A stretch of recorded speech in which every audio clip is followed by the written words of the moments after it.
কোনো মানুষ যদি পড়ালেখার জন্য রাশিয়াতে আসতে চায়, তার লাক 100% বেটার। সে কাজ করতে পারবে। একজন জব বিষয় যারা আসবে, জব কাজের বিষয়, স্টুডেন্টের সাথে কখনো পারবে না। একটা স্টুডেন্ট যেই টাকা ইনকাম করবে, যারা জব বিশ্বাসে তারা সেই টাকা ইনকাম করতে পারবে না। একটা স্টুডেন্ট এ দেশে কাজ করতে পারবে, প্লাস পড়ালেখা করতে পারবে, ডিগ্রি অর্জন করতে পারবে, আবার এ দেশেই আপনি চাকরি বাকরি করতে পারবেন। এ দেশে আপনি যখন ল্যাঙ্গুয়েজ কোর্স শেষ করে মেইন কোর্সে ভর্তি হবেন, মেইন কোর্সে 2 বছর যখন পার হবে, আপনি টিআরসি পাবেন। টিআরসি পাওয়ার সাথে সাথে আপনি পিআর পেয়ে যাবেন। এর চেয়ে সুবিধার কি আছে? তাই আমি বলতেছি, আপনার সন্তানদেরকে পড়ালেখার জন্য রাশিয়াতে পাঠান।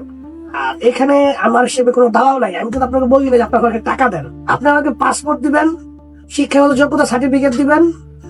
2021-এর পরে যারা ইন্টারমিডিয়েট পাস করছে শুধু তাদের জন্য।